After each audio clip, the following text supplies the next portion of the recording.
How to verify your identity on Brigit application. On the home page of the application, you'll see a profile icon at the bottom right of your screen. How to verify your identity on the Brigit application. On the home page at the bottom right, you'll see a profile icon. Simply tap on it and tap on settings.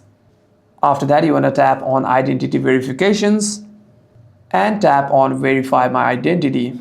After that, you want to select one of your credentials over here, either your driver's license, your state ID, or your passport. Simply select one of your credentials. You want to scan your ID over here. Simply tap on this camera icon. After that, it will ask for a selfie of yours. You can simply tap on this camera icon to open your camera and take a picture.